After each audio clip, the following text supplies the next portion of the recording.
paper? Paper? Or just something to put I don't want to chew gum on your podcast. I hate when people do that. Sorry. I've literally listened to people before, and they're just like, yeah, so then I was on Saturday Night Live, and I'm like, are you seriously doing this right now? What are you? Take your gum out of your mouth. Kevin Nealon. Perfect. Gum out. Put it on your couch. I'm a pro. Gum out. Hour late. Dude, dicks out. So what was Skyler like? Let's see. He was an hour late. He put his gum on he used my bathroom right away. Which is right weird. away. I don't know if it was the coffee. I don't know if it was the juice that he was using. Yeah. Then he told a story about vinyl that didn't make sense. Yeah. I think he's back on drugs. I don't know what's going on with Skyler. I think he's back on drugs. He's off his rocker again. Seriously. Yeah. Dude, I'm so glad you could come by today, man. I'm really glad to be here. Dude, we were talking before the podcast. You're one of my favorite comedians to run into in parking lots. Not on stage. Not stage. a fan of your material. We hate each other's material. Yeah, we hate what each other do on stage, but off stage in the parking lot, we really make each other laugh. I like having parking lot bros. Sandy Danto is really funny in the parking lot. He's so funny. Adam Ray is really good at riffing in the parking lot. There's just people that can get me going, but you get me going because you're like I like to think of you. You have like an Uber character to you, just meaning like. Like on Curb Your Enthusiasm, it is grounded humor, but it's also a little elevated, obviously. Yeah. And that's how I view you as just like, you're a grounded dude for sure. You're a Midwest boy, but you're also just you're goofy and silly and like intense, and I like it. I like match up with it. It's fun. Yeah, we start going, and then we start getting real loud, and then sometimes people are like, can you keep it down a little bit? What's up with Jeremiah and Skyler? They are killing each other out in the parking lot. But we do that. We get into like physical things where it might look like we're fighting or fucking, Yeah. I think people are... Sometimes both. Yeah. Sometimes fighting fucking. Yeah. It's one of my favorite things to do, actually. Yeah. Oh, dude, totally. Dude, love to get some people during sex? Dude, getting some reps in while you get that sex in. Dude, how do you think my twins were made? Yeah, dude, I totally. slapped the shit out of my wife. Just bam, bam. She hit me too. Me too. Right. Time's up. She hit me too. Black eyes a lot of times. Yeah. But, What's it like having twins and being a comedian? Is that a weird question for me to ask? No, Jay Leno. Hey, so tell me about twins. Hey, but so what's going on with that twins? Is you as a comedian? Kevin, can you imagine having twins? Can you imagine having a? No way, Jay. That's actually one of the riffs that me and Adam do all the time. He knows that I'm a sucker for his Jay Leno and for his Kevin, so he'll leave me voicemails that are so inappropriate. Like he'll just be like, "Hey, Skyler, so I just want to see if you wanted to do my show, Adam and Ray and Buddies, or say Jay Leno and Buddies next week. Yeah, you down to do it? Kevin, are you gonna do it? Jay, you don't pay that much. Nah, I'm probably not gonna do it. He'll leave me like a 10-minute voicemail of both characters going back and forth. But back to your question. Twins is great, dude. Most people think it must be just awful and like terrible because it's two of everything, but you're literally already changing a diaper. Why does it matter? What's one more kind of right next to it? You're already in the Shitsville, so you know what I mean. So all right, yeah, nice. Did I handle that one well? Thanks so much for coming on the show. We just end the podcast there. All right, well, perfect. Well, that was really all the questions that I had for you. What if this is your wife's like pregnant with twins? She just wanted to know like what it's like. Is it possible? Yeah, like what it's like, and then like you got your answer. Like, okay, well, I didn't really want to do the show. That's really all that I had prepared. She comes out of the closet behind you. She's like, "Thanks for the info." Thank you so much. We've really been looking forward to this conversation. Fucking A, man. Dude. How long have you been married? I got married. Dude, we just hit 1 year anniversary. Really? Yep. Are you guys high school sweethearts, or what's your story? No, we met doing improv at the Second City out here. Oh, really? Mm-hmm. Oh, okay, so you're both performers. Yeah. She used to be an actress, but now she teaches kids on the autism spectrum improv actually to help with their social skills. That's amazing. What age level are we talking? You're like 14 months. No. Yeah. Twins specifically. You need to yes and. So it's basically kids that are like anywhere from like preschool, kindergarten to like later in grade school. Wow. She's done some workshops where it's like later teens and like young adults, but it's mainly like younger kids. And she's totally into it? Oh, she loves it. Dude, yeah. You found a winner. That's awesome. Yeah. She's great. Usually, like, yeah. So what does your wife do? She works at Showtime. She's a vicious studio exec, and she fires people for a living. She's a professional groupie. That's how we met. It was after a show, and that was about it. She works with Incubus. What does she do? She just goes on tour with them. Oh, she has a job? No, they just like her to hang out. She's just really cool, I guess. Yeah, they love her to come to their hotel rooms after the show. It's like, your wife is a groupie. Yeah. We don't like to call it that. No, it's more of a supportive of others' creative endeavors. It is fun to talk to girls now in Los Angeles and just literally realize as they stumble through trying to say what they do that they're just like Instagram famous. Like you'll just be like, so what do you do? And they're just like, they don't have a great answer. Like, well, I'm in branding and marketing, and I have a lifestyle degree. So you work lifestyle degree. Yeah. How do you major in that again? Just living. It's a lot of filters. It's a lot of. Yeah, God, there's so many filters. I woke up in sepia tone the other day. It was a drag. I had to really work to get to Oslo. It was a rough day. Yeah. It was a rough day. Yeah. By 4 o'clock, I was at New York, and then it was good. Doctors say I might get carpet tunnel in my index finger from scrolling so much. So it's a real big issue. They'll start to just wander off in their answer, and you're like, oh, you fuck guys for a living. I knew this chick. We never could figure out what she did. I'm not going to say her name, but she literally would just like constantly be in awesome cities that anybody would love to go to, and her pictures would just reek of like, what penthouse suite are you staying in? Yeah. And we'd all constantly just say, what do you do? And she'd never have an answer for what she does. And then also no one would ever be in the pictures, but someone's obviously taking those pictures. It's like, who is taking that photo? Yeah. So we realized she just had 1 million sugar daddies and got flown around the world and got, yeah. And then when she finally got pinned and like saying, so you get paid to have sex, she was, no, I look at it more as like a relationship where like, an exchange of services where like, you're getting paid to have sex. She starts defining what a prostitute is, like by the book. Like, oh, interesting. So that's a prostitute. You're a prosty. Now, if you were a chick, would you do that? Would you? I think about that all the time, dude. Because nobody is trying to get. Nope. This is not. If I had the goods, oh, dude, I don't know. If I had the goods, I mean.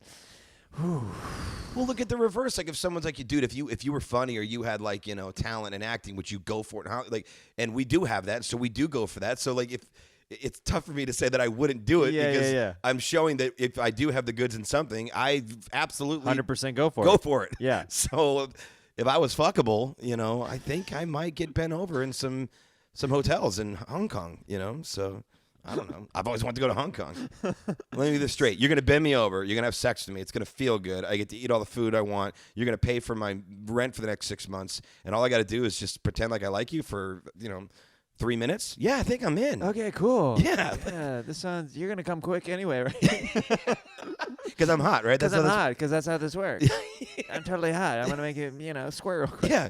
Also, you're 62, so you have no sperm, so we don't have anything to worry about. So. That's where it starts getting into, like, the gross area, whenever it's, like, really much older dudes are like, I'll fly you out to my mansion. Yeah.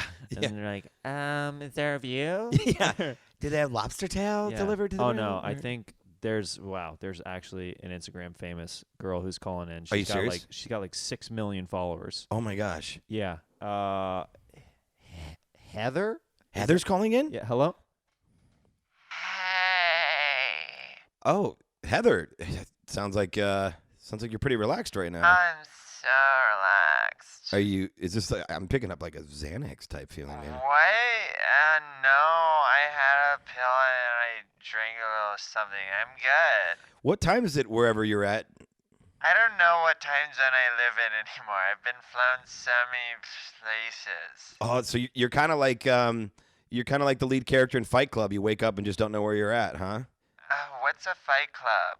I was born in 1995. Oh, so you were 4 when Fight Club came out. Well, I mean, there's Netflix and the internet and HBO.com. I mean, there's a lot of ways to see things. I don't like that as an excuse. Really. I get all of my movies through Instagram in 60-second spurts. Oh, okay. Yeah. So, have you seen Forrest Gump? I've seen 8 minutes of it. Like I swipe to the left, but they only allow so many clips in your profile. So did you know that that it ends up Jenny has AIDS? Or? Wait, what? Yeah, Jenny has AIDS. Oh no! I know. That's so sad. That can happen. Well, yeah, it's also sad because the director just kind of left it open-ended. Like, she tells him that she has AIDS, and it's like, well, does Forrest have AIDS? Because he fucked her too. So. Yeah, that's a big conundrum. Yeah, it's kind of. That's a big word for you. I learned it yesterday in a thesaurus.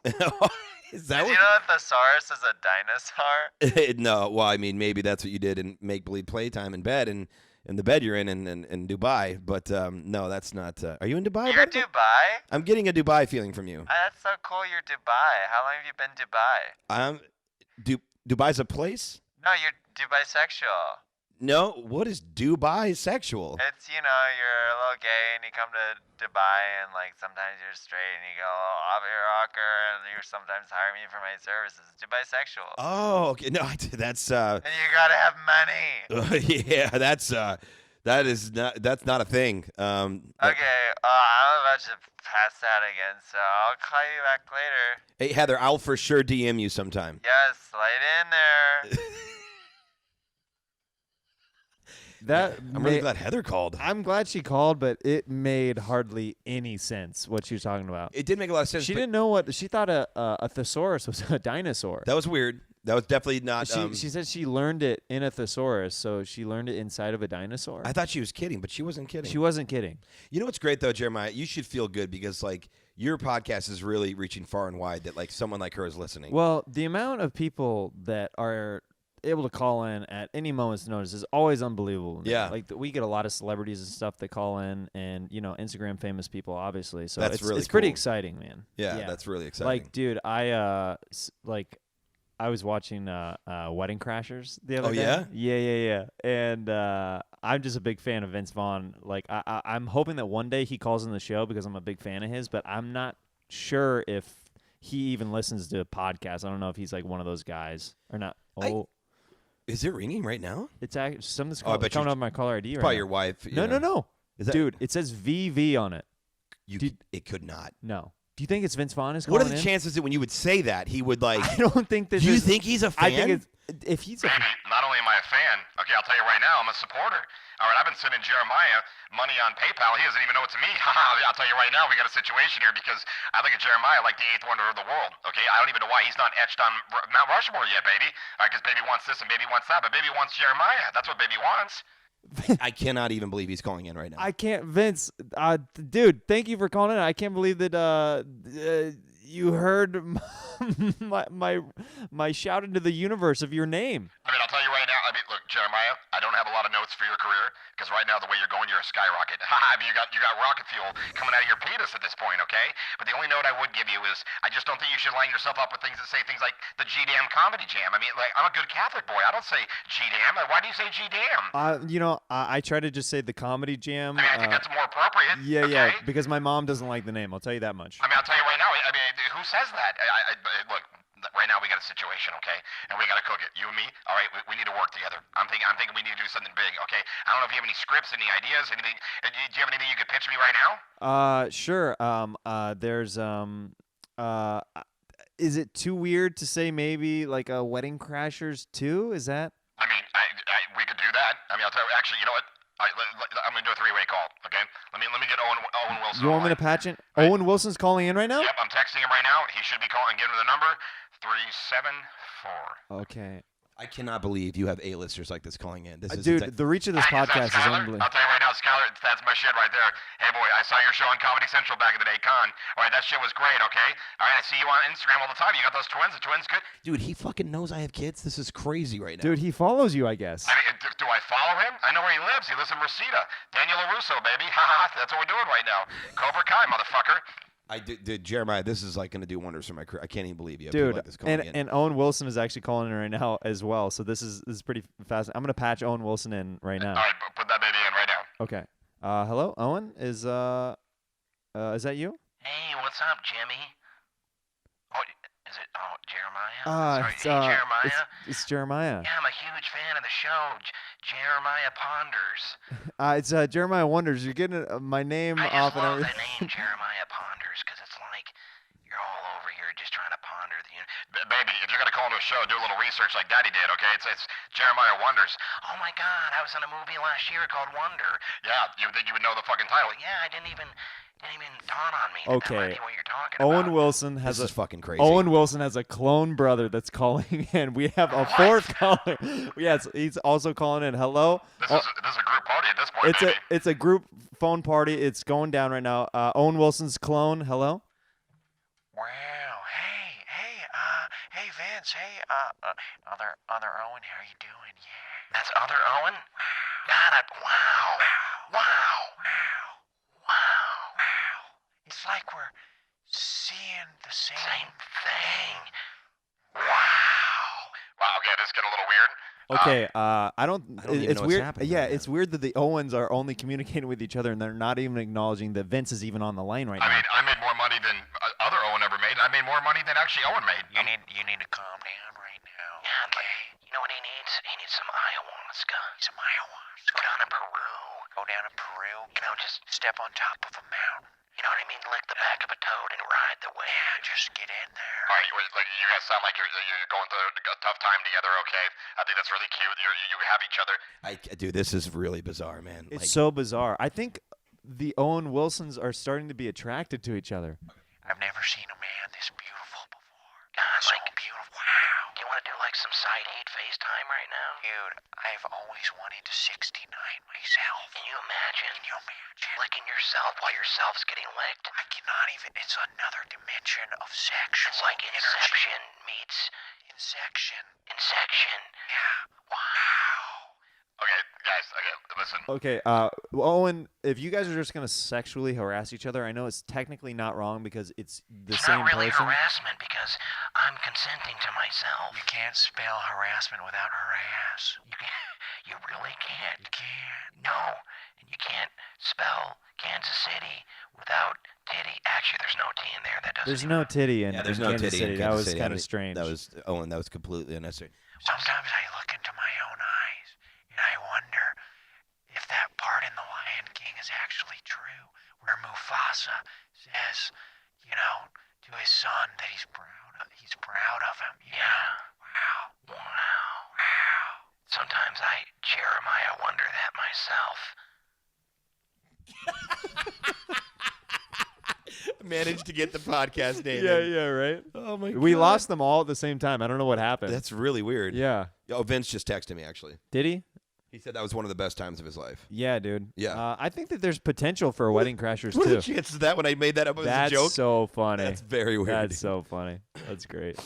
Yeah, dude, that was bizarre that sometimes I found that whenever you say a name on this podcast, it almost conjures their energy and they want to call in. It's like their ears are burning. And that's why, you were talking about a comedian earlier. He just called your cell phone. It happens on the show. I don't know. It's what a to say. special show. It's a special show. It really is. Yeah. I I don't know what it puts out there, but like it's some good positive energy that people, reciprocate and they want to be a part of it. So they want to call into the show. It's because guys like you and I, we really take care of ourselves. We do. We drink a lot of wheatgrass. Yep. You know what I mean? And it's the wheatgrass. It's really the wheatgrass. Dude, And the CrossFit. the CrossFit. I just turned to Josh there. Oh. Josh loves CrossFit. Josh dude. Adam Myers loves CrossFit. Can you do a Josh Adam Myers? Oh, dude, absolutely, man. Dude, not a Can Josh call in real quick? Yeah, I think he's. I think Josh Adam Myers. Oh yeah, he's actually calling right now. There it I goes see him on- again. Hello, JMO. What's up, buddy? Dude, Skyler. Hey, dude, Josh, what's up, dude? I want you to be on my new podcast, The 500. What is the five? Wait, is this about how much I weigh and that I've put on some weight? Nope, it's not a weight podcast. Okay. It's a music podcast. Okay. Yep. What's it like? What is it? Why is it called the 500? Because Rolling Stone came out with an article years ago that named the top 500 albums of all time. Okay. Okay, so I'm going through every week, starting at number 500 all the way down to 1. So join me over the next 7 years or so, and I'm going to have you on as a guest. It's going to take you 7 years? Yeah, absolutely. You've done the math? You know how long it's going to take? Yep, I posted it on my Facebook wall.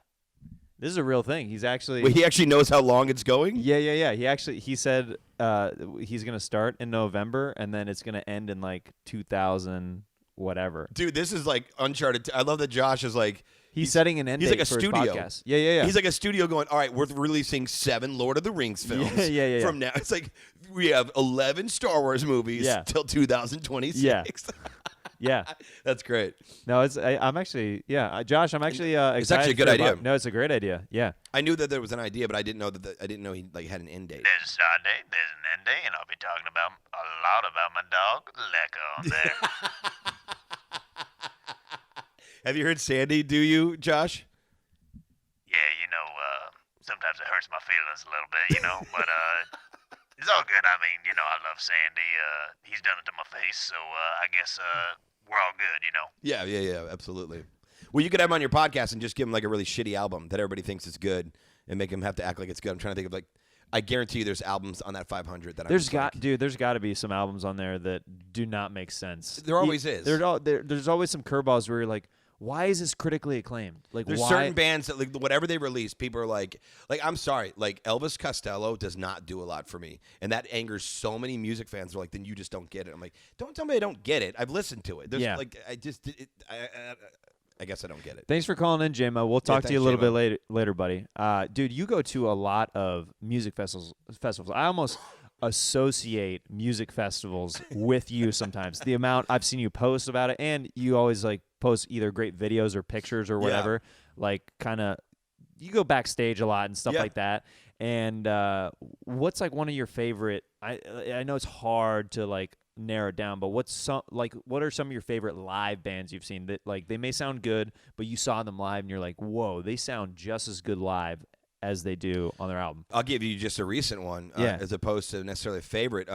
I just went and performed on Cal Jam, which is the Foo Fighters reinvigorated an old festival. This was a festival that was like the Coachella of the 70s. It was a really big, no EDM obviously and hip hop, but it was like it was rock. It was like, Emerson, Lake and Palmer and Aerosmith and, big bands of the 70s like that, and Deep Purple. And so Dave Grohl reinvigorated it, and he curates the lineup. He picks who's going to be on it, and the Foo Fighters headline it every year. They've done it 2 years now. This was the second year. And someone that's in the Foo Fighters family big time, because they're actually used to be rep by the same management company, is Tenacious D. And so the D played, and they did the main stage right before the Foo Fighters, and I don't even know how to explain to you. Like, I know that people might be like, oh, yeah, okay, cool, they're so good. Like, no, like, they're not really, I don't like to look at them as a music comedy duo. They're not just some jokey songwriters. They're actual musicians. Like, they can play. They write songs. These songs have stood the test of time. Like, a lot of their greatest songs are from, like, their album in the 90s and then their album that came out in, like, 2001 or 2. And live, they have such energy, and they have such interplay between them. Like, they'll break up on the show, or in the show, they'll literally break up on stage, you know what I mean? And then, like, Jack will sing the song, last week Kyle quit the band, now we're back together, and then they come back together, and like they have, it's theater. It's literally watching live theater with excellent songs, great jokes, and we're talking about two of the masters of comedic timing. Like, Jack Black is someone to study when it comes to comedic timing. It's unbelievable. And Kyle, you can't dismiss Kyle. They're both amazing, Dude, it's weird that you're talking about your love for Tenacious D, because Jack Black is actually calling into the show right now. Come on. He is. Dude, you're blowing up, Jeremiah. Dude, I don't know what your IMDb star meter is, but it's got to be through the roof. Dude, it's hiking up there. I think we're getting there. Hello, Jack. Is this you, JB? Dude. What's up, Jables? Yeah. Wow. Yo, Big dude, fan. Heard you love my concert, Bradley Dooley. Love your concert. Like, I literally want to get a tattoo about it. Like, I don't know. Dude, get it, bro. Will you come with me to the tattoo show? Yeah. What? Are you serious? Yeah. Whoa. Dude, that's really Jack Black on the line. Yeah, dude. I thought this was maybe like someone like calling in impersonating, but this is actually Jack No, Black. this is the real JB, brother. Jables McGables. Jables, my gables, googles. What's your favorite order at Wendy's? Dude, it's the number 2-ski, looski, pooski. The junior bacon The cheese. junior. I want the filet of fish because it has less fish. I want the spicy chicken sandwich. Gotta love Wendy's. Wendy's. Wendy's. Square burgers. Square cut, you know, is a little bit better, a little more funky. A little bit more on the edges. Middle more on the edge, a little do. So you guys got a new album coming out. Dude, we got a new album coming out. We got a new movie coming out. We got a new cartoon coming out. And we got a new docu-series coming out. We're taking over. Dude, I'm so excited. It's an honor to be in your cellular presence right now. Yeah, dude. What do you think about my broski Kyle? Kyle's great, man. I just wish you guys wouldn't break up so much and then get back together. It kind of messes with people's mental health that are fans. Dude, it's a complicated relationship, okay? Like, sometimes I'm doing romantic comedies and stuff like that, and then other times I'm focusing on the band. Right now, it's all tenacious. Good. That's where it should be. You don't need to do any more King Kong movies. We're good on that. Oh, I'm sorry. That was kind of rude. You didn't like my opening monologue on Saturday Night Live whenever I hosted right after I was in the movie King Kong? Do you remember that? I'm forgetting. King Kong, where did he go wrong? King Kong, that's why I wrote this song, King Kong. That's actually from the Saturday. I can't believe he's quoting that. I'm surprised that you even remember that, Jack. Yeah, that's nuts. Yeah, I don't think many people remember that, but that's okay. Yeah, no, I didn't see that. Kind of like a few people didn't see a couple of your movies at the end. Actually, there were a couple. Oh, we're bringing up movies that people didn't see them. Are we doing that, Skyler Stone? Are we going down that path? I guess I don't. Let's do this. I don't have any room to talk. I've got a couple movies that only went to Amazon Prime. So I've got some that went straight to DVD and VOD. So Jack, nobody's questioning your star power here. That's okay? I can't even believe I did that. Yeah, that's right. Sometimes you got to check the people who you're calling into their show. Yeah, I didn't realize that Jack Black had a little bit of an anger issue when he turns it on a little bit. Yeah, he really gets going there. Don't test me. Okay, Jack, listen. Yeah. Okay. Jack, we're gonna have to let you go. But we're really looking forward to your album coming out, brother. Yeah. Totally. Big Skyler Stone fan, big Con fan. Love him. Thank you. Dude, that's cool that he knew He knew about my your show, Con. That's so cool. That show was on so long ago. Yeah. And he knew about it. Tell me about that. Tell me about that show. That was amazing. Con was a dream come true because I lived in an apartment on Beechwood and I couldn't get any auditions. I couldn't get any doors open. And if I did get an audition, I wasn't booking. And so then finally, I just came up with this idea. I actually, now that I think about it, this is an admission I should probably make.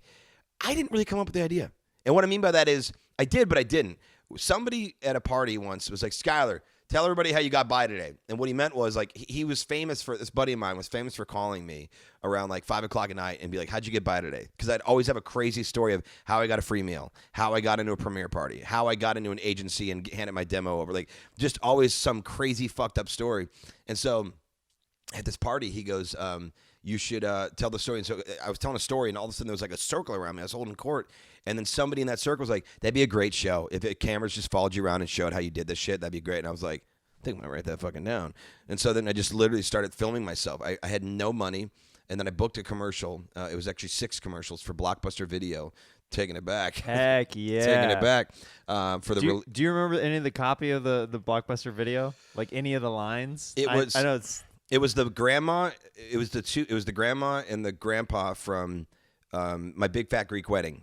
So cool. The movie was coming to DVD. So the characters were in character coming into Blockbuster, saying like, making sure that the clerks that worked there, like, understood the movie's coming out and we need to be, pimping it. So they come in like, do you know about our movie? It's coming out, My Big Fat Greek Wedding. And I'd be like, I remember one of my lines was like, hey, take it easy. Like it said something like that. And he's like, no, take it easy. It's the #1 independent, romantic comedy of all time. It's a big deal. I'm like, okay, guess what? This is what I'm going to do for you. And then I had to line up the movies. And this is back when you walked in and there were like the 100 display copies. cases and stuff. Yeah. So it was like that kind of thing. And so I made all this money off those. I think I made at the end of the day, maybe $25,000, $30,000 in residuals off that. And I was broke. So that was just that's life-changing money. That was life-changing. Of course, yeah. And so I remember just going, I could either go to Hawaii and drink my sorrows away on the beach. I could maybe get a nice car. And then something in me said, dude, just go for it. Make a pilot. Just fucking go for it. And so the first thing we filmed was, so Con, for those that don't know, it was a Comedy Central show ran for 1 season in 2005, taken off the air because of a million lawsuits, because everything we were doing was real. Tons of lawsuits. Hugh Hefner sued us. Subway restaurants sued us. The city of LA sued us. 6 models sued us. A restaurant called Sutra in Orange County sued us. I could keep going. Like the post office sued us. Like everybody sued us. And they were like, the settlement was, hey, will you all stop if we just cancel the show? And they're like, yeah. Like, okay, cool. Show canceled. And then it was just, dude. we had the ratings. Like people loved the show. It was a good show. Wow. And so what was the reasoning behind that many lawsuits? You were filming where you weren't allowed to, or it was making them look bad, like in all these situations? Everything, stuff like that, all the above. Combination, yeah. Yeah, it was like, like for instance, the first one we ever filmed was I found a Subway restaurant I didn't find. I wasn't some discover. I found a Subway restaurant. Hello. In the Oaks of Sherman. You have the Subway ahoy right over there. They had all kinds of sandwiches, different sizes, 6-inch, 12-inch, not 18 yet, but I talked to them about that. So anyway, I thought, I talked to somebody called a sandwich artist. He started painting the palette of my sandwich with mustard and mayonnaise. He asked me if I wanted chips and a drink for 69 cents more. He had watercolor in the shape of Coca-Cola and root beer. So, we went to this Subway. Yeah. Anyone that knows me knows that I hate onions. Like, same here, dude. I cannot do raw onions, and people are like, "Why can't?" I'm like, no, it's not happening. And I can't even if you. Has it always been that way? Always. If you handed me a burger and there were onions on it, and you just said, "Well, just take them off," I couldn't even eat it because I can't even taste the onion residue on the burger. Like, I can't eat onions. Do you know what? So I used to be able to sometimes eat onions. I didn't like them, but you know how you can kind of like go through it if you're like, whatever, there's an onion or two in here. I can't do it anymore. The reason why, whenever I was a teenager, my mom's good friend made us a big jar of salsa that was homemade, and it had tons of raw onions and cilantro on it. I ate it. I got really sick, and I threw it up through my nose and my mouth, and I associate that taste. I thought you were all those I thought you were years gonna go ago. a different way. You'd be like, and she used to finger my butthole, and it was a really bad. I thought you were gonna go like a really bad direction. Like really, no, it's like no, I just threw up from her. Yeah, no, I just threw up from Yeah. everything. Yeah. I used to get touched by my mom's friend, and now I can't eat onions. Anyway, so back to you, Skyler. So Jeremiah wonders. What's going on, Skyler? So tell me more about this Subway. Jay Leno here. Oh wait, I heard. Do you hear that phone ringing? Actually, I do. It's in only my my monitor, but yeah. Yeah, I thought I heard something. Oh my God, Onion is calling. Like onion? Like onions? Onions. Like representative of onions? the collective noun. No. I see it on the car ID in all caps. Onion is calling in. I guess I'll take it. We've never had a vegetable call in. Hey, what's going on, guys? Heard you don't like onions, huh? Oh, sorry to be. Hey, sorry. Oh my gosh, I'm Jeremiah. I've been on some Comedy Central shows, and I think I can talk shit on a vegetable that's been around since the beginning of fucking time. T-I-M-E. Did he just spell time? Like we didn't know what that He meant. spelled out time like we're that dumb that we don't know how to spell time. Oh, yes, you are that dumb. D-U-M-R. He just misspelled dumb. He absolutely. No, you're dumber. Well, even if you meant dumber, that's also you don't. Don't you tell me about anything, okay? I've been stinking up side dishes. I've been stinking up entrees. I've been grilled. I'm white. Dude, Black Lives Matter? Yeah, so do green, white, and red. I'm everything. I'm all-encompassing. I am fucking onion. All right, that was definitely uncalled for, what you just said, lumping yourselves in with other the races. Black Lives Matter movement. That's just onions. I think that's a little bit off. Guys, can I just be honest with you? I'm dealing with a lot. And I cry all the time. I cut myself and then I cry. You cut yourself and you cry. Yes. Have you ever cut an onion and then you cry? Yeah, I do. But why are you cutting yourself? Because I'm so confused. I mean, I'm a vegetable and I'm attempting to keep up on cultural issues. I don't even know what the Black Lives Matter movement is, but I talk about it like I do. Well, you sound like just about everybody on Twitter that thinks they know what they're talking about. I gotta say, Skyler and I not liking you is I think we're gonna hold true to that because you're not coming off as a likable person, Onion. You guys just want to hang out or something? I heard Danny Elfman It's going to be at the Hollywood Bowl. See, there I go. I don't even know what the Hollywood Bowl is, but I'm talking about it. I'm a goddamn onion. I gotta go. I'm going to go beat the shit out of Olives. That little fucking tart motherfucker. Little fucking tart motherfucker with his little holes. Okay, we're gonna have to let Onion. We're gonna have to let you go. Onion. Goodbye. What the fuck? Okay, I just dropped his call. It got completely outrageous. I don't know stand what by the why I hell- don't like onions. Dude, absolutely. I don't know. Dude, that went off the rails so Started quickly. talking about little holes at the end. Yeah. And he even admitted, like, who talks about something they don't know about? You know what I mean? I don't know. He was lumping a lot of political stuff in that he didn't even know what the Hollywood Bowl is. He's probably been in some bowls before, but he Yeah, doesn't but know not like the- at the concert series. Oh, maybe he just thinks it's a bowl in Hollywood that he's going to be in. Maybe. Poor like guy. that's his like walk of fame kind of thing is the Hollywood Bowl. That's I feel really bad for him, actually. It's I mean it makes it sense how violent he was because onions are just very pungent in general. Yeah. Like they're very like they come They're at you. intense. They Like, take over anything. They take over anything. Like if it especially and they're really raw. Yeah. Like he was go- that was a pretty good characterization of onions. I don't know who thank you for calling in Onion. I guess you added something to the show. Something. Some kind of special I mean, ingredient. it was definitely a side detour. It just kind of went where. That was like San Vicente. It was a road that just went where it wants. It just crosses over streets and doesn't pick a direction. You know? L.A. humor for anyone in L.A. Right. listening. Watch Entourage. Anyway, so. So with Khan, do you have any like favorite memories of doing that show? Because you said you did it for a season, and then like that kind of sucks. Where it's like it's doing well, but like you have to cancel it because there's so many other angles outside of your control that are coming at you that are like, oh, we don't want you to do the show because you're making us not look good, and you know what I mean? Yeah, I suppose like it's the show. It stopped because it had to, Right. Obviously, and that's good. I wouldn't want Comedy Central to have such a taste in their mouth that they're like never again, like because they lost all this money. I guess they could look at it like they lost money because they invested and didn't make a ton back like they wanted to. They wanted to be. This was right when pranks couldn't have been hotter. Like this was like on the heels of Jamie Kennedy Experiment, Punked. Like it was big right then. Yeah, I mean, I used to watch. That's I loved the Jamie Kennedy Experiment. Oh yeah. I watched it literally until he got so big from the show that it kept interrupting the episodes because people started recognizing him even with prosthetics and stuff on. So Jamie's a genius, and I like disruption. I like controlled chaos. I like watching. I love human behavior. I love the idea. I sit in coffee shops sometimes, and I just love watching why some people upset baristas and why some baristas love that they come in. I love just going, oh, my God, it's fascinating to watch this. And then I also like coming in and just like, people come to work and like, okay, I've got my coffee and I've got my punch card and I've got this and I've got my everything's by the book. Yeah. Everything has to be. And then someone like you or I shows up with a little fucking prosthetic on and just kind of changes. I love that in the name of humor. Like, I'm not here to hurt anybody. I might hurt you in the moment, but the hope is afterwards you're like, all right, you got me. That was pretty good. That was fun. That's fun. Yeah. Because I like real life and I like pretend.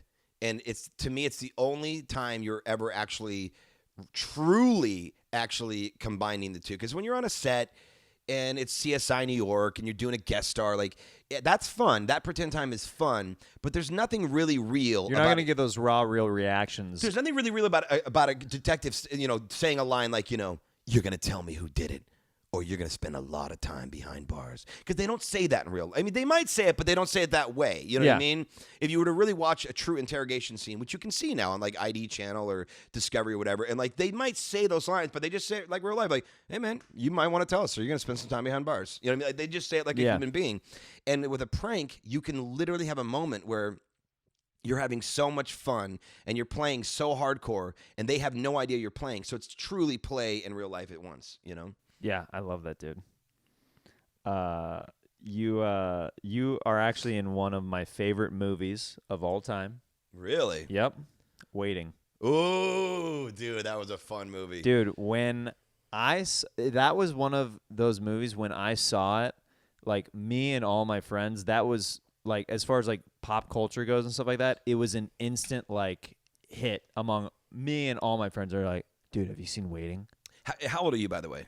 About to be 30. Okay, so that movie really speaks to like two generations. Like I'm older than you. I'm 39. To my generation and yours. And then it's funny. My son threw it on unbeknownst to me at a because he's 12. He really shouldn't be watching it. But he found it and put it on at a sleepover. Like we were asleep and like they woke back up and like watched whatever they wanted to watch. You know. And I'm glad they watched that one. They're like, well, we were going to watch that or Straight Outta Compton. I'm like, I'm glad you chose Waiting because Straight Outta Compton's a little, you know. Anyway, but he goes, we turned it off because, you know, we just didn't really get a lot of the jokes. And I was surprised by that because a lot of it really is just male humor. Yeah, you know? yeah. But it really speaks to his generation is just a little different. They've got their own little fucking version of their dick jokes or whatever. But like, you know, it really hit your generation and mine because it's the generation. You know what it is?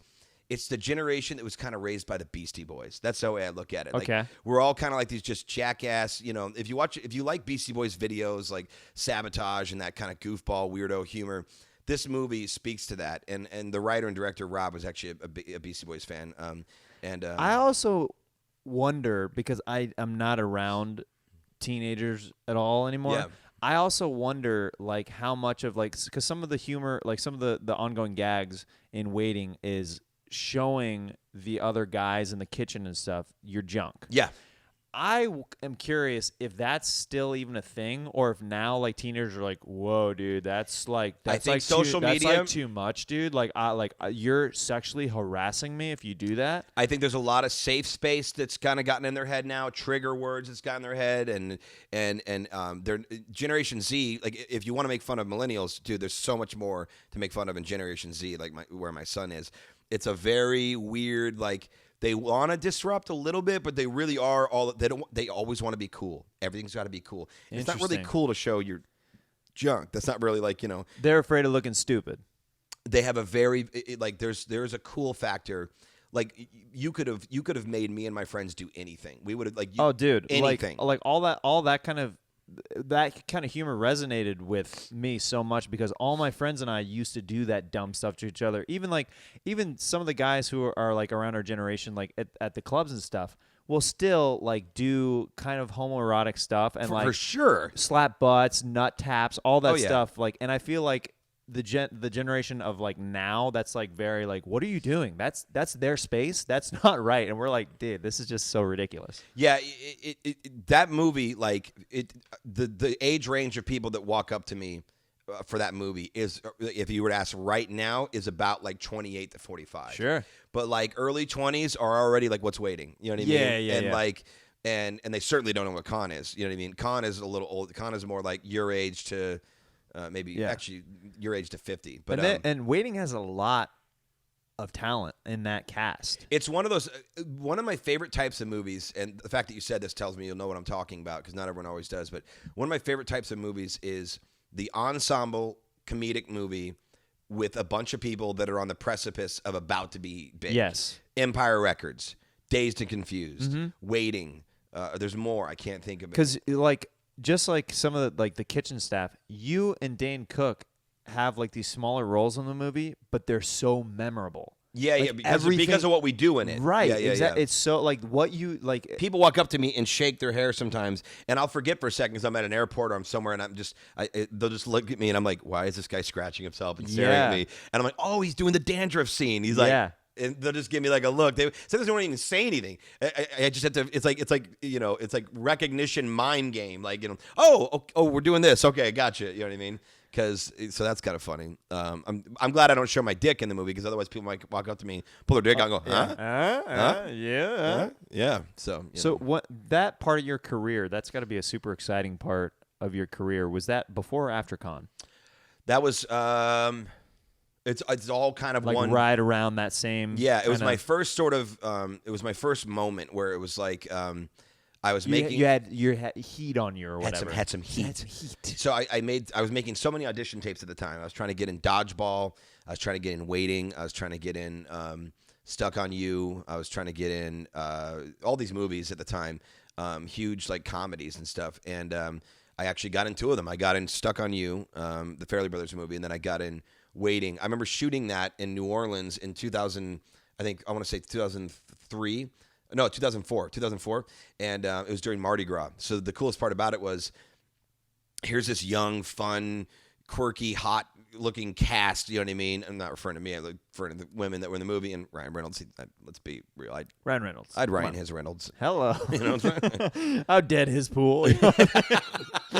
I'd Van his Wilder. Hello. Hello.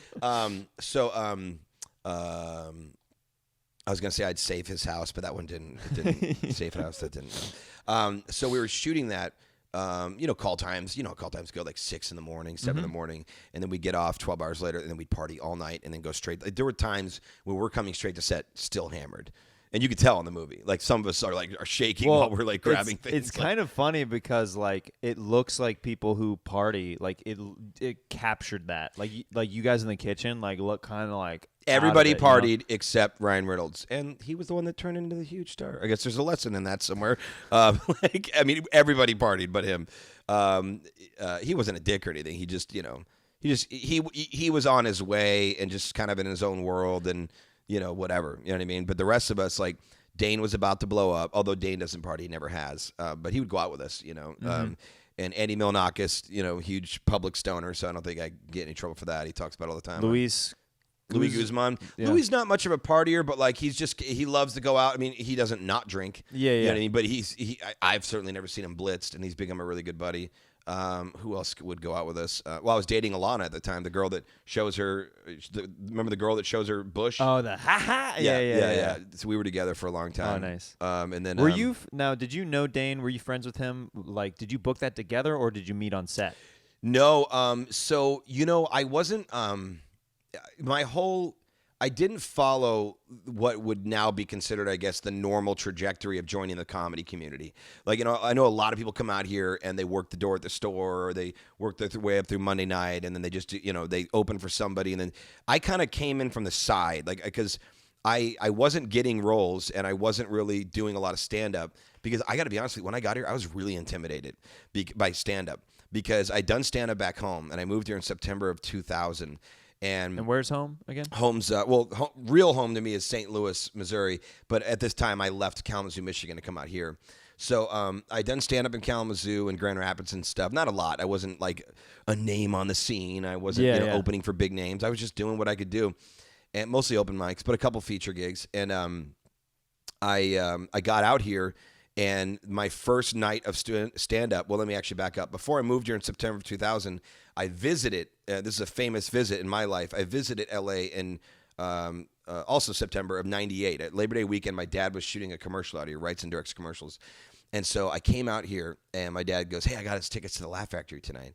I mean, so this is before I understand, like, anything about these clubs. Yeah, how it works, the process, anything. For me, this is like, I'm going to see Aerosmith at the Rose Bowl. Like, this is the big, So I go to the Laugh Factory. I'm walking in, bright-eyed, bushy-tailed. This is the lineup. This is no joke. This is the lineup. Dane Cook hosting. This is how far back we're going. Ralphie May doing a 5-minute guest spot. Chris Spencer, Harlan Williams, Jeff Ross, Jay Moore, Sully McCullough, and a pop-in by Adam Sandler. So I watch this, and I'm excited, but I'm also like, okay, I'm not quite this good yet. You know what I mean? And I didn't, because that's so intimidating. When the guest spots and the hosts are Dane Cook and Ralphie May, these no names at the time. Yeah. And they're that good? Crushing. Dude, this is Dane. There's different levels of Dane. This is like hyperactivity physical Dane. Which is I my really favorite loved. Dane. Oh, I loved that That's my Dane. favorite Dane. And I'm not saying I don't like Dane now. I love Dane now. But that's what I came up on, was the Dane running around on stage as the Kool-Aid Man and doing all that shit from our childhood. I mean, he was a genius. Is a genius. And so I see that lineup, and I go outside. This is really cool, what Jay Moore did. I go outside. The first person I walk up to is Adam Sandler, because why wouldn't you? And he's waiting for his ride. He's about to leave. He's with some buddies. And I walk up, I go, "Hey, man, I'm a big fan. I want to know if I can get a picture, and I want to know if I can get some advice." He goes, I'll do the picture. As far as advice, I really got to get going. So we took a quick picture. And he said something kind to me, but like it wasn't like, whoa, you blew my mind. Right. He was Adam Sandler. This is 98. This is like wedding singer era Adam Sandler. So Yeah. he's a little busy. Yeah, So- just work hard and all right, see you later, kid. Hey, buddy. Yeah. Hey. And so Jay Moore's standing there. I go up to Jay Moore. Couldn't have been cooler. I said to him, I go, my name is Skyler. I'm from Michigan. I want to be a comedian. I'd love to get some advice. He goes, yeah, buddy. Yeah. So he takes me and my dad over, talks to me for 40 minutes about stand-up, about how to get in the union, about how to get a manager, about where to live in town, where not to. I mean, this guy did not need to do this. It was very cool of him. And so That's so rare that somebody sets aside that kind of time. yeah, and that's why I don't have a lot of patience for. There's some people that tell like Jay Moore stories, and sometimes it's like about when he was maybe being crazy, and it's like, look, first of all, we're comics, we're all fucking crazy. Yep. And the other thing is like everybody has a bad day, so I don't know what their situation is with them. They can tell their story all they want. For me, Jay changed my life because not only did he take the time. Then I moved here 2 years later, like I told you, September 2000. The first night, I put my bags down after driving for 5 days here. My girlfriend was too tired to go out, and the people we were staying with for the first couple months while I lived here didn't want to go out. I drove myself down to the Laugh Factory. I bought my own ticket. I walked in. Who's on the fucking lineup? Jay Moore. And so when he's done performing, I walk up. I go, there's no way you're going to remember this, but 2 years ago, he snapped. He looked at me. He goes, I don't know your name. You're from the Midwest and you want to be a comic. And I could not believe he remembered me. I couldn't believe it. That meant so much to me. And he goes, I'm going to do you a big favor. He walks me over to Jamie Masada, who's the owner of the Laugh Factory and still is to this day. And he goes, and he literally lies to Jamie. He goes, hey, Jamie, this is one of my best friends from back home, Skyler. I want you to take care of him. So I was like a made man right away. I got to like go do spots. Like I literally didn't have to do the open mic. I mean, I did do the open mic, but I didn't have to. Like already Jamie knew who I was. I wasn't in the rotation like, paid regular Friday nights and shit. But like, he'd give me 5 minutes on a Tuesday night or something here and there. That's huge. Like coming straight off the bat from Michigan, that's huge. But I got intimidated. I kept comparing myself to all these people. I didn't realize that I'm allowed to be in a phase where like you're growing. I didn't realize that. I thought I would watch these guys destroy, and I'd be like, there's not a quiet moment during this guy's set. And I'm like, my setups are too long, and whatever. I judged myself. So I just kind of stopped doing stand-up. And that's when I created Con. And so the reason I said I entered weird was Con took me on this like, okay, I'm a prank guy. And like then I got considered for prank shows. And then I was acting. I got in Waiting and Stuck on You and The Island and For Your Consideration and all these other movies. And then the next thing you know, people were like, all your online bios say you're a stand-up. And so from like 2003 to 2006, I'm not really doing stand-up, but I'm already like getting recognized on the street and stuff. So like my career is going good, but I'm like, why did I ditch stand-up? So when Con got canceled and when I didn't get SNL, when I tested for SNL, I'm like, it's time to go back to the drawing board. So in 2006, Jamie gave me my own show, College Night, on Tuesday nights at the Laugh Factory.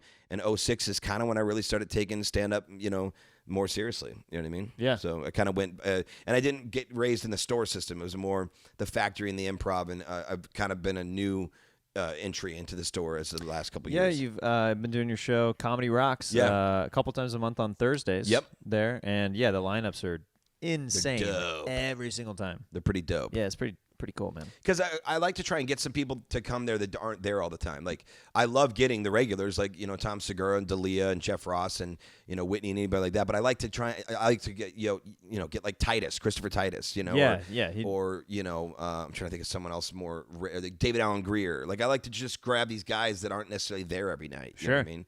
So it's been a lot of fun. Heck yeah, dude. Let's get into this next segment called Fanning Out. Fanning Out. Fanning out. Questions from fans. I reached out to people online, and there's a few questions that they wanted to ask Skyler Stone from Instagram. This is from @RockinPins. Any bad first impressions with a fellow comedian? Ooh. Like me? Just like you meet them, and you're like, I don't know about this guy. Oh, so them, not me. So them. Or you could make a bad impression on another comedian. I've left plenty of those. Let's do one of those then. Well, as a guy that just got sober for the second time, but this time it's going to stick, I have some nights that have been explained to me because I don't remember them, I know that there was a night where, okay, here's a story. This is, here we go. Here we go. Don't think I've told this one on a podcast. So at the Laugh Factory, this would have been in 2007. I've now been doing my show at the Laugh Factory for a year. It's going good.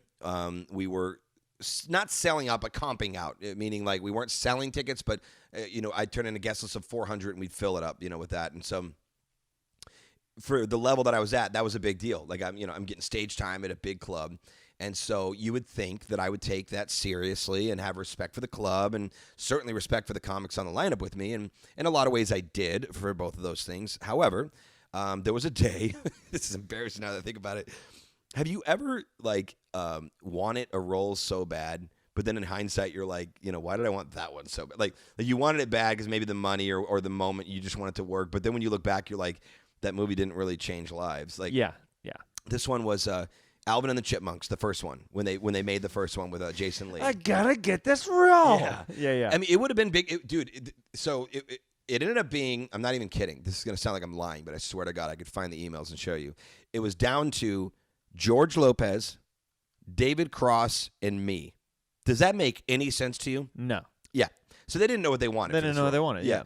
And it so went to David Cross, correct? It did. Yeah. And so, but it was supposed to go to me. They had chosen me, and to the point where my lawyer was like, "Hey, contracts all settled up.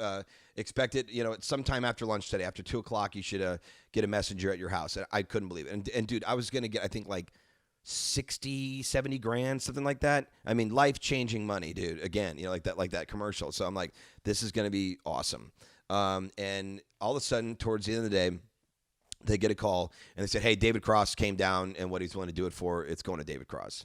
And I was just like, "Oh my God!" And they already had the contract. Yeah. So I start drinking. It's like 4 p.m, and I've got a spot at the Laugh Factory at 8:15, and I'm drinking. And you I'm just drinking. You're hearing like the Yeah. chipmunk voices in your head, just like, Hey, Skyler. Skyler, you didn't get it. Why didn't you get it, Skyler? "Look, shut up, Alvin." Alvin. So I'm getting fucking saucy at this point. So I get in the cab. Actually, this is pre-Uber. Take a yellow cab all the way over to the Laugh Factory. I get on stage, and then I embarrass the shit out of myself. I got on stage and tried to do crowd work in the front row. But when you're drunk and it fucks with your empathy. All of a sudden you become selfish, when you're an alcoholic, right? Okay. And so I'm like drunk as shit, and there's this guy in the front row, and I said to him, he was old and he's by himself, and I go, "Yeah, I know, dude. First of all, don't fuck with old people. Don't mess with people who are alone. It doesn't work. It doesn't. Nobody thinks it's you look funny. like a dick. You look like a dick. It's so rare that you can pull it off. Where No, you can't. You can't pull it off. I mean, maybe someone like Louis C.K. could find a way, because he's found a way to like make Holocaust jokes. Like, he makes everything. Yeah. Somehow Louis C.K. has like a card to just like get away with just about every type. He says the N-word on stage. Like, I don't know how he does it. So I'm on stage. I'm not Louis C.K. I'm not at a level where I can get away with just about anything. I'm a young little fucking brat. You know what I mean? And I said to him, I go, "Why are you alone right now? Would your wife die or something?" And he goes, "Yeah, she did." Yeah. did the whole room just? Did you hear how quiet it was when I just said it to you? Yeah. Take that times 500. It was deafening. So as soon as you say that, like in your head, were you just like, Oh no. That's exactly what I was like. Wait, can I take that back? I don't know what to do. So where are you from? Is this my subconscious? Yes, this is Skyler's subconscious right now. I just asked this guy what happened to his wife, and she said he died. Where do I go from here? You're an idiot. I understand that. I could use a little more help in that right now. No, that's all I can think right now. You're an idiot. What am I going to do? Try to make something funny happen. So, sir, and then I literally proceed to like go on and on and on, trying to make jokes. It's like, not working. And so the whole time, that's what I'm thinking. I've got nothing. I got nothing. And the crowd hated me. And the show came to a screeching halt. And I get off stage, and Finesse Mitchell goes, "Can I talk to you real quick upstairs?" So Finesse Mitchell and I don't really know each other. Takes me upstairs with Dane, and they have me pinned against the wall. Not like we're gonna fight you, but like, bro, you they're not like pushing me as hard as they can. They just have their hand, like Finesse has his hand on my chest, saying, "You need to have respect for this club. You need to have respect for what this club means, what it stands for, why people come here, and the people that are on stage after you. Like, at what point did you think any of that was fun? I mean, he's going on, and then he saw how drunk I am. He goes, you have a problem. He goes, you should not be this drunk before you get on stage. And I start telling a story about how I didn't get a role. He's like, we all didn't get a role. If you can't handle that, fucking leave. He's like, that's it. The whole life is we didn't get a role. He goes, I got on SNL, and now I'm not on SNL. Dane wanted to get in this movie. He didn't get in that movie. And Dane's like, do you know how many fucking times I've been told no? Like, he's like, get fucking tough skin, bro, or get the fuck out. And then they gave me, like, a talking to. Dude, I got banned at the Laugh Factory. This is 2007. I wasn't allowed to come back till 2013. Yeah, so first impression with... It got that bad. Wow. Bro, my drinking... I can't explain to you what it's like. I can't. Like, people are constantly trying to. People don't really do this a lot anymore. But for a while, people were like, "You can take a hit of a joint." They didn't even put a joint up to me. Like, most people know now. Like, don't fucking offer Skyler anything. Like, the community's been really cool at this point. Actually, like, very to the point where I'll be back at Sacred Ground at the Comedy Store, and someone will light up like, "Hey, is this cool if I do in front of you?" Like, you know, dude, I'm fine. You know what I mean? But it's very nice that people care. But, like, it got to a point where, like, you know, I would mix everything. That was my issue. Was like, it was Vicodin, and it was Coke, it was Molly. It was I can't stop. If I get 2 drinks in me, I'm calling a Coke guy within 10 minutes. It's not even a question. And I'm having delivered, and we're gonna do this all night. You know what I mean? So me and Finesse are cool now. He's one of my best friends in comedy. He's like an older brother to me, and I've opened up for him. He's done a lot of favors for me. He does my benefits wholeheartedly and just never says no. Like, we're very cool now. It actually brought us closer together. Yeah, of course. Whenever somebody talks real to you like that, you end up respecting them way more. 1000%. We're very close. Me and Dane are very close now. It's the people who aren't your friends that are like, oh, that guy just ate it. See you later. Like, doesn't like go out of their way to be like, hey man, like, you can't do that. You know. And a lot of comics know now that my next thing that I'm trying to lose all the weight. I've never been this, you know, heavy. Like, I usually weigh about 50 pounds less than this. So a lot of people are looking out for me now. Like, if they see me ordering a soda at the store, they take it right out of my hand. Like, they know that I'm trying to, you know. Yeah. So I'm like, this generation's John Belushi. Like, just trying to get it all together, you know. But you know, without the fame. I guess I'm not that famous, but, you know. So when you when you tested for SNL, were you having any issues with that kind of stuff, like, leading up to, like, around that time? Like, with any substances, or? I was a functioning. Here's the thing. Other than that story right there, you'd be hard pressed to find a lot of times where the alcohol and the drugs directly affected my career. Right. Indirectly, all the time. I was never late to a set. I never missed an audition because I was hungover. I never didn't show up to something. That was not me. I know there are guys like that. Like Belushi was like, they had to go over and, like, wake him up in the morning and shit, you know. There's stories about Bernie Brillstein having to, like, smack Chris him. Farley became, like, an insurance issue on sets. Yeah. I was never that guy. I was I'm referred to as a highly functioning alcoholic addict. You know, there's a lot of people that just didn't even know it was like, I mean, I don't know, when you met me, did you know that I had a problem, or did you not know? No. Yeah, a lot of people. It's funny, whenever you and I get really, like, wound up together, I've had, like, people, whenever I get, like, really excited and energetic, they think I do coke. That's funny. I would never guess that about you, because your energy it's very real, and Coke energy is not. You know what I mean? Mm-hmm. You don't have Coke vibes, but you know, novice people. Hashtag Coke vibes, bro. Hashtag Coke vibes, dude.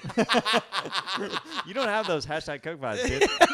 You're, like, pretty chill. Like, your energy is, like, real and raw and organic. Yeah. I can't believe I said Coke vibes. Coke vibes. Jesus. Hashtag Coke vibes, dude. What is wrong with me? We're in LA, dude. Yeah, no, I was highly functioning, so it just didn't, you know, when I was testing for SNL, I didn't have that sort of an issue. You know, I did hear there is a story out there, and if it isn't true, I'm sorry, TJ. I think TJ tested for SNL, TJ Miller. I think he did too. I heard the night before he was either hungover and he went in, or still on a good one, or something weird happened. I don't remember the whole story, but there's a couple guys that have gotten really nervous and drank before their SNL test, and I would never do something like that. What was your test like? Well, do you remember, like, some of the characters or the impressions that you brought? Wait, before I tell you that, can I tell you something I did in the dressing room before I tested? I would love that. Okay. To this day, I don't know why I did this. This is an example of it inadvertently affecting me. You know what I mean? I'm not saying this is why I didn't get it, but this definitely probably was very weird to people surrounding the show. Like, I wouldn't show up smelling like alcohol because I wasn't drinking. I wouldn't show up late because I was on time. I was a good boy. What I would do is I'd be zooted up on, like I didn't think Vicodin was a drug. To me, I'm like, it's a painkiller. My dentist gave it to me. I bought it legally. Didn't get it from a drug dealer. Sure, I said I had pain that I didn't have. That's a little addict behavior. But you know what? Everybody lies a little bit. It's a white lie. It doesn't fucking matter. I'm going to take a couple of Vicodin. So I was known to just have a couple of Vicodin in my system for maybe a test. I don't remember whether or not I was on Vicodin when I tested, but I wouldn't be surprised if I was. Like, I wasn't snorting it or shoving it up my ass or anything. I probably maybe that morning just took a couple to chill. All right, cool. Yeah. I'm good now. Yeah. So I was sitting in the dressing room, and the cool thing about, have you been to SNL? Yeah. Did you test for it? No, I haven't yet. No. I went there. So when Eric Marino was writing on the show, he gave me like the grand tour. Like we watched the show from the writer's room, and then we went backstage after the show and like checked out all the dressing rooms and everything. So okay, then you're gonna know what I'm talking about. Yeah. But for the listener, the dressing rooms. If you're an SNL buff, and dude, Jeremiah, I'm not even kidding. Like other than the drug and alcohol thing, which I know you don't have a problem with, you remind me of me in so many ways. Like your hustle, your knowledge of comedy, and then even just being in your apartment, like, you have somebody on Instagram put, "Is this you from the future?" About me? Yeah. That's so funny. You're like, I hope I don't get as fat as Skyler. No, but like just like you have like I had an SNL or OG cast photo right next to my desk when I wrote, and I have a collection of comedy vinyl. You got this Robin Williams and this Steve Martin. I have these ones on my wall, and you're a hustler. So your hustle reminds me of like, especially young me, like pre-kids, when my life got really crazy. But anyway, the reason I bring that up is, wait, what the hell were we just talking about? What you're doing in the dressing room before the SNL test, and you were talking about the dressing rooms. Oh yeah, so like the dressing rooms, there's like if you're an SNL freak, which I can tell you are, because you even have an SNL picture in your bathroom too. Yeah. Like if you're an SNL, just Brady Matthews art. There you go. Oh, is that one? Yeah, Brady Matthews drew that. You're Chris right. Farley. That's right. That's right. I love Brady's paintings. Yeah, they're great. I have ideas for him. There's a couple ones that I want to maybe commission him on. I don't think maybe he's already done this. Has he done a Michael Keaton yet? I don't know. I want him to do a Michael Keaton for me. That'd be really cool. I think I'm going to do that. So, Brady, what's up, bro? What I did. Slide into the DMs, bro. Seriously, bro. Hashtag Coke Fives it. Brady kind of reminds me of Brady Matthews. He has a little bit of a Mark Wahlberg demeanor to him. Well, he does a great Mark Wahlberg impression. Does he really? A phenomenal one. Maybe that's what why I'm even saying that. But even just his natural vibe, like just when you talk to him, he's very just like, hey, what's up, bro? How you doing? Yeah. Dude, I draw everybody. That's what I do. I fucking draw you right now. I'm drawing you right now. You can't even tell. Like, that's kind of like D'Elia's impression. Have you seen D'Elia do him? Yeah. Oh my God, he'll be like on Instagram. Yeah. I woke up at 6 a.m. Today I woke up at 5:45. Today I woke up at 2 p.m. the next day. It's not even the next day, but that's when I woke up. Yeah, that's ridiculous. If you're an SNL buff, it's pretty cool because when you get in the dressing room, there's plaques of whose dressing room this has been before. Do you remember that? So like you'll go in there and it'll be every era. It'll literally say this was Fallon's, and before that it was Jay Moore's, and before that it was Kevin Nealon's, before that it was Chevy Chase's.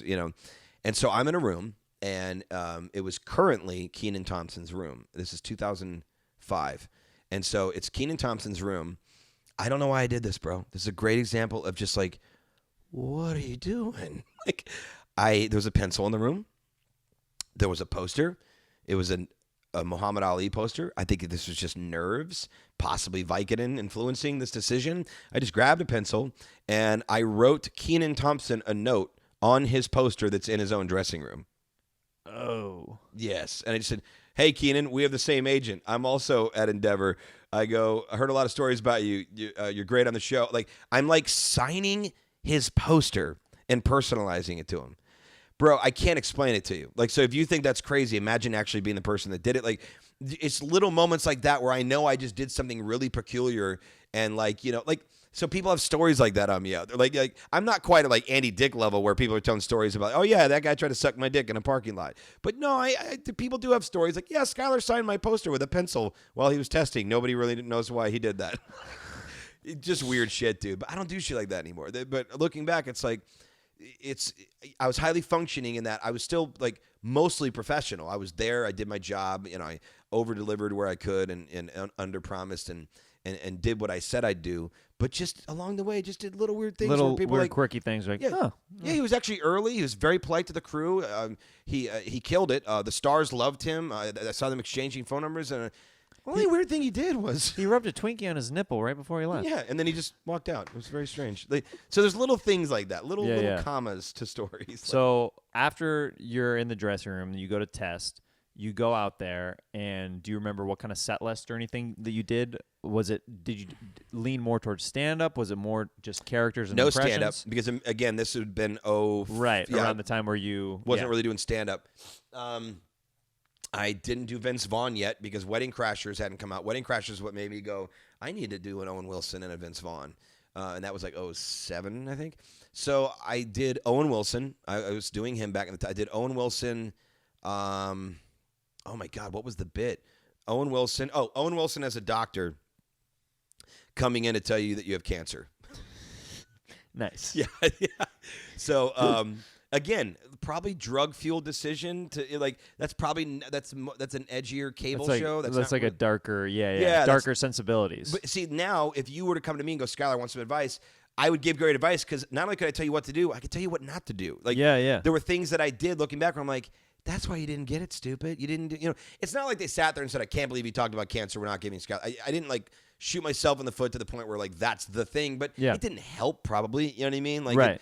It didn't. It's little things that you reflect on back where you're like, oh, it's like in hindsight could have done maybe this or this instead of that. A lot of people now get there. They didn't used to do this, but now they do this. You'll make a tape. And if they like you enough to have you come do a live performance at the West Side Theater or UCB or something, or even come to have you test, they'll give you notes and tell you which ones they don't want to see. Don't do that one. Don't do this. And, sure. And can you come up with something more relevant? You know what I mean? They didn't used to do that. And so I point that out because before they used to do that, you kind of needed to just be a smart person that was like, you know what? I should probably do things that are useful for them. Do you know what I mean? I should probably do relevant things. Do you know Harry Basil?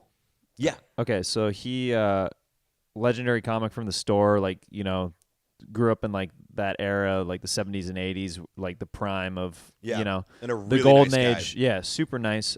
He told me a story of he is a killer impressionist, right? Yeah. So he didn't have the wherewithal at his time. It was early on in his career. He's an impressionist. They call him in to test at SNL, right? Mm-hmm. He just he thinks he should kill as hard as he can. Exactly. And he did 5 minutes of stand-up with no impressions in it. And he says, if I would have known now, he goes, I would have just done my thing and done impressions. Yeah. You know what I mean? It's like you don't know sometimes, though, if you don't have somebody that's like, hey, specifically, you should do this. You know what I mean? You can be honest with them and just be like, hey, I'm an impression guy. I don't really have OG characters. That won't help you. I mean, your impressions at that point would have to be like fucking Phil Hartman, Mike Myers, Bill Hader size impression. You better fucking have impressions. Yeah. And at the same time, if you're like, I'm kind of an OG character guy, I don't do impressions, well, then you better show me some Molly Shannon, Sherry O'Terry characters. Yeah. You know what I mean? Some Dana Carvey, Garth. Chopping broccoli. Yeah, exactly. I love that test. And so, they really want to see both. So the best thing you can do is do both. But it's okay to lean, it's okay to be like a 60-40 guy and really show that impressions is kind of my thing, but I also do OG characters. That's okay. You know what I mean? And so back then, again, they didn't really give notes on what you should or shouldn't do. You just made a tape, and then the live showcase wasn't really happening back then. It kind of went tape to test. Yeah. And now there's an extra step. Now it's like tape, locally test in LA. If you crush that, then you're going to go and you're going to test. Which, Did you have some original characters that you did that you remember? I did. I had Spencer, the wedding DJ, and he was just like just a terrible. I was a wedding DJ, and I prided myself because I got very popular at the company I was at, Power Mix DJs.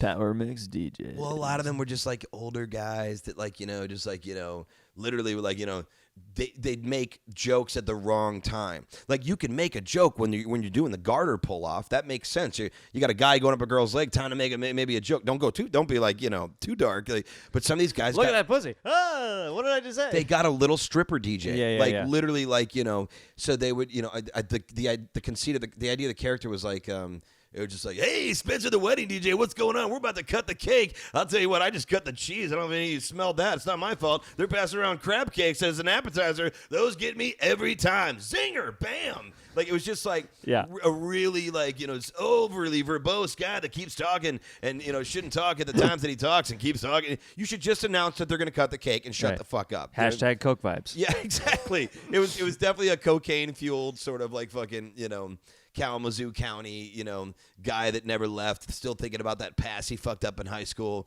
Then now he, ended up. That would have changed everything, man. Yeah. If I would have got that extra touchdown. Yeah.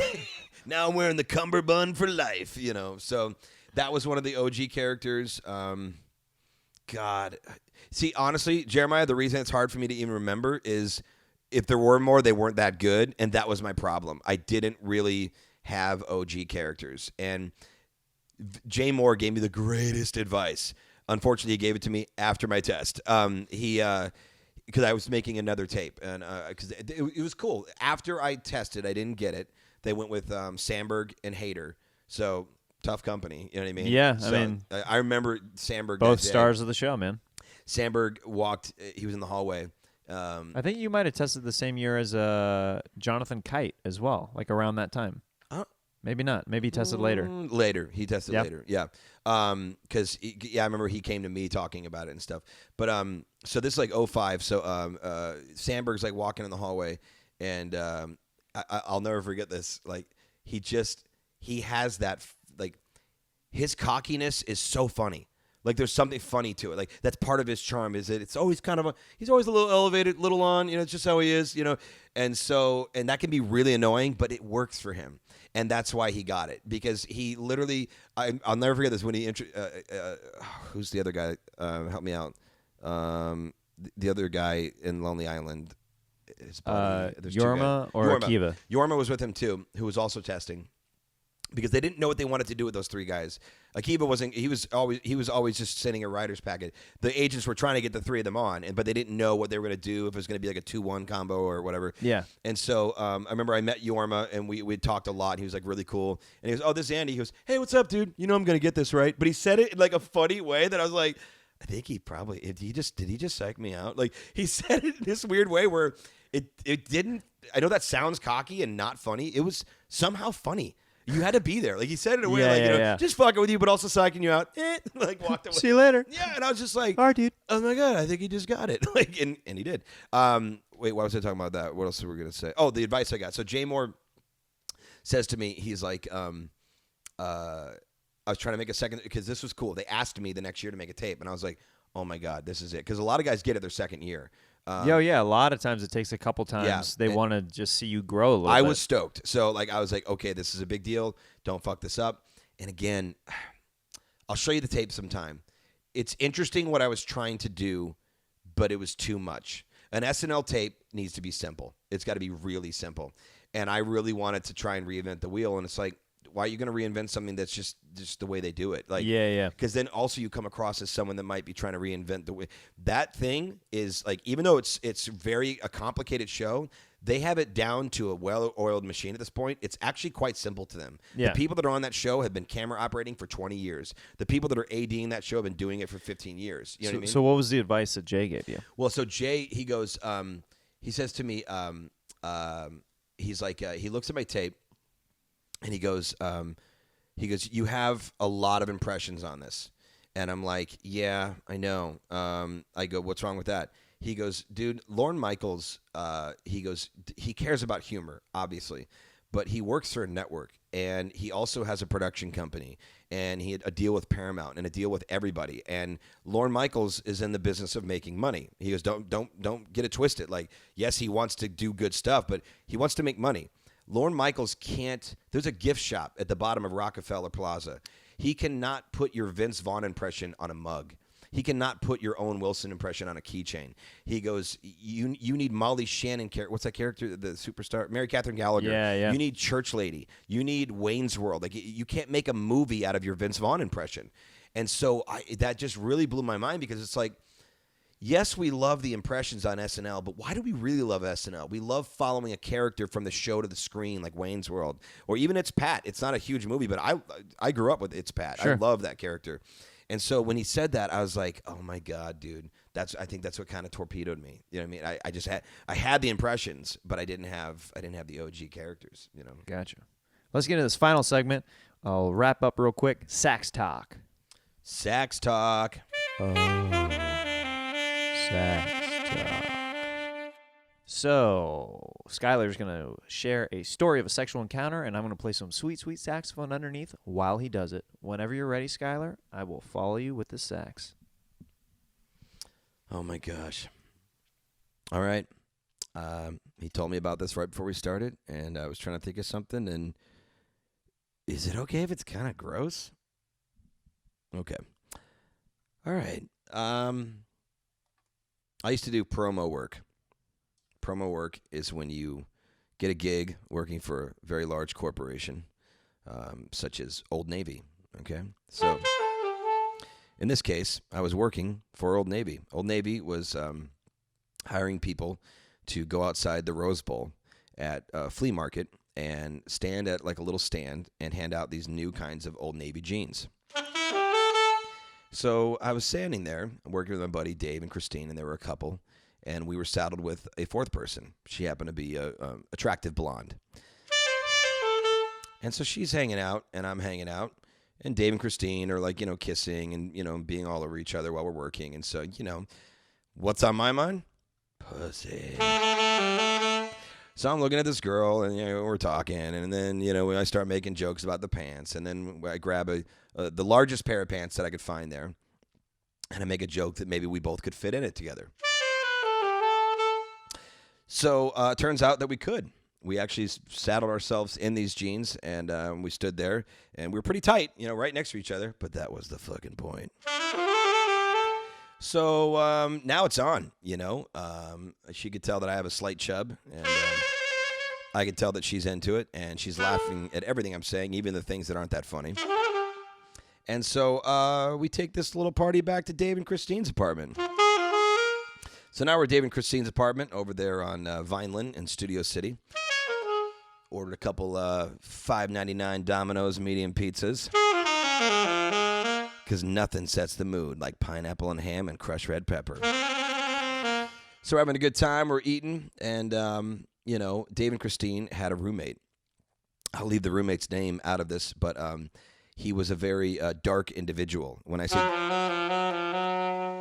say dark individual, I'm not talking about his skin color. I'm talking about his emotional and mental health. His entire room looked like Trent Reznor and Tim Burton and Marilyn Manson designed it. A lot of devilish stuff, a lot of weird leather couches and satin sheets and melted candles everywhere. And Nightmare Before Christmas type vibe. Just really dark, really dark. Now, the crazy thing is, he was actually Marilyn Manson's assistant.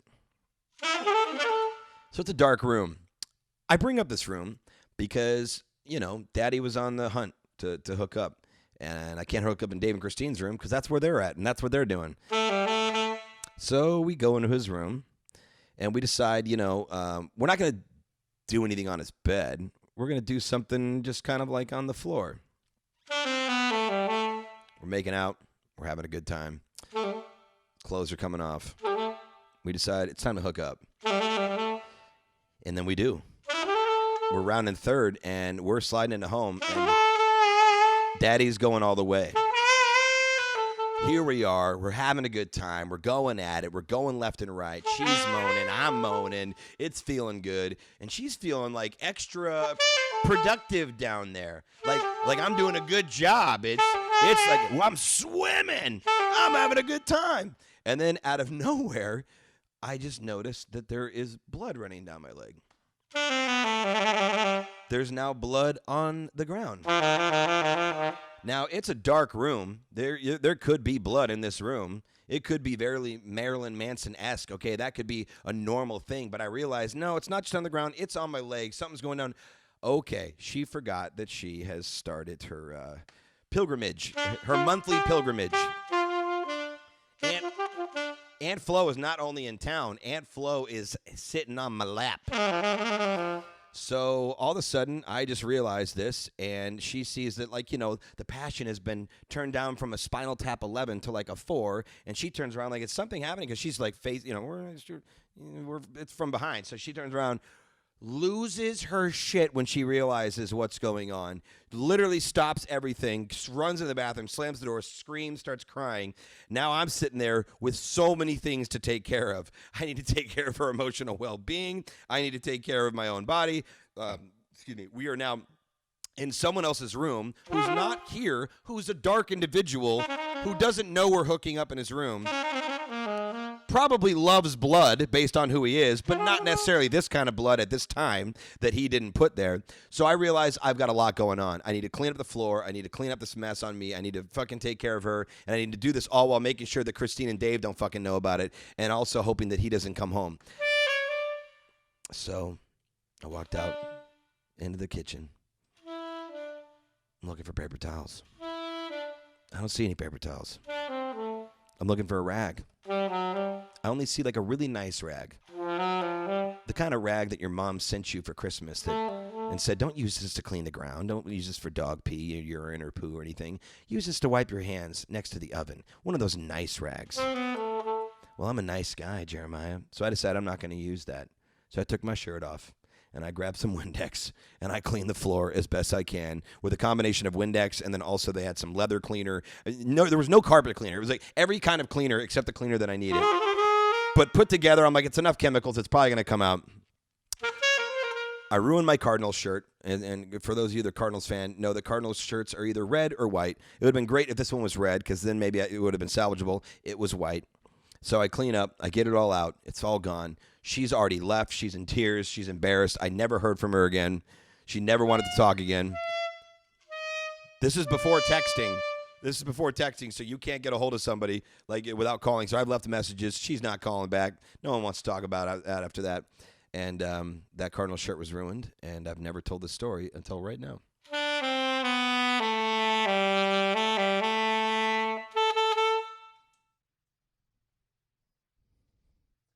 That was pretty intense. I remember that like it was yesterday now. I have not thought about that in a long time. Well, on Jeremiah Wonder, sometimes you have to dive into your past Yeah. and resurrect what's happening. But, man, that was what a story. Yeah. You didn't expect that, did you? No, I you're like, I got one that I've never told. And I was like, okay, well, I wonder what it's going to be. And it was pretty... Disgusting. It was a little disgusting, but you know what? I appreciated that you shared it on this show. I do. Because I like all shapes and sizes of sex talk. Some are really innocent. Some are really gross like that. Is that the grossest one yet? No, Steve-O. Oh, well, of course. Dude, my dog was eating my cum, dude. Dude, it was crazy, dude. Dude, and then I just started, feeding my dog my cum. I got him to do stand-up. Yeah. Yeah. He told me that. He did? Oh, I did? He told me that, and then you told me that as well. Yeah. That's pretty cool. Got him to go up at the Laugh Factory. I think he mentioned you whenever he was on. Dude. He's the man. I love Steve-O. We've gone long because I have loved every minute of this. I loved your stories. I always love riffing with you, man. I'm a bit of a talker. Yeah. But I love that you understand my ADD because it was funny. Don't think I didn't notice this moment either. All of a sudden, I'm like trying to get to the Jay Moore advice, but then I go to the right and I'm talking about ADs, and you're like, we're just going to bring that right back over and here. what was the advice again that Jay Moore gave you? And I need that, so I appreciate that you did it's great. Yeah, it's part of it. Dude, plug your stuff on social media or where people can see you, dude. You can follow me on Instagram and Twitter. It's at the Skyler Stone. No, I didn't choose because I think that I'm special. Someone fucking stole Skyler Stone, so I was forced to pick the Skyler Stone. And Skyler is spelled Skyler. A lot of people think it's AR, but it's ER. I'm at the Comedy Store every other Thursday. When is this coming out, by the way? This will be out in like a week and a half from now. So, Okay. yeah. Well, the next Comedy Rock shows are Thursday, November 1st, and Thursday, November 8th, and Sunday, November 25th. And then I have my biggest show of the year, which I'd love to have you on, by the way. If you're available Thursday, December 6th, it's my annual charity toy drive. It's like the biggest lineup I have of the year, so check your heck yeah, calendar dude. later. Yeah. But it's going to be, I'm actually doing it at all 3 clubs on one night. It's going to be at the Laugh Factory, the Improv, and the Comedy Store, all one night, all in the name of Crazy, charity. dude. Yeah, all the comics are going to be just like rotating, doing all 3 shows. That's so cool, It's man. going to be cool. That's It's going to be really amazing. cool. So there's that, and then I'll be on season 2 of Corporate on Comedy Central, and I got a movie that just hit, or will hit Netflix next week called Danger One. So yeah, there we go. Heck yeah, and you'll probably hear Skyler. We'll have to have you back on the show, dude. Would Like, love we didn't to. even get into like your voiceover stuff and all that stuff. So there's so much that There's a lot. There's a lot to that we cover. need to touch upon. But dude, thanks so much for doing the show, brother. Thank you, bro. It was great having you.